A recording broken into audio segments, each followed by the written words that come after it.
We're turning seeds into bread. Let's go!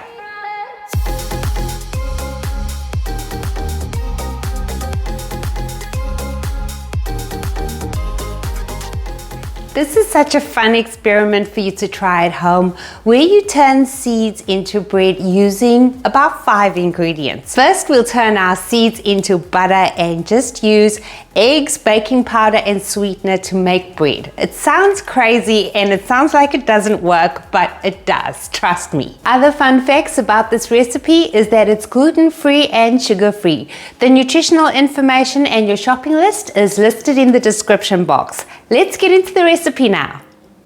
I have 270 grams of sunflower seeds here, and at this stage you can choose to toast them if you wish. First, we will need to turn them into a butter by grinding them down in a machine. Depending on the machine you use, you may need to add a 1/3 or 2/3 cup of keto approved oil to get the butter to be smooth, because seeds don't have as much oil in them as nuts do. Once your butter has a smooth consistency, grease and line a standard loaf tin and set that aside. Then add the smooth sun butter to a bowl, and to that add 5 whole eggs, 1 tablespoon of baking powder, and you will need at least 1 teaspoon of sweetener, and I'm going with 1 tablespoon. Whisk that all together for about 2 minutes, then scrape down the sides of the bowl to incorporate all of the ingredients, and repeat the whisking process for 2 minutes and scrape the bowl one last time. Now your batter should be beautifully smooth and one consistency.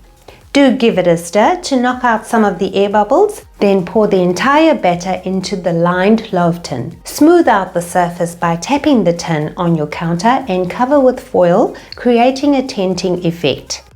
Bake your bread at 356 degrees Fahrenheit or 180 degrees Celsius for half an hour.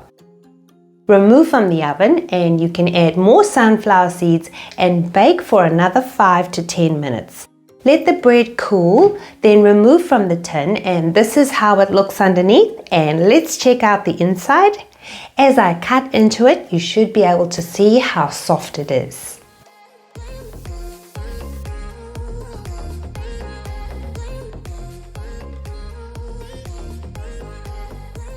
I do hope you get to try this recipe and have some fun in the kitchen as well. Thank you so much for watching. Stay safe and be well.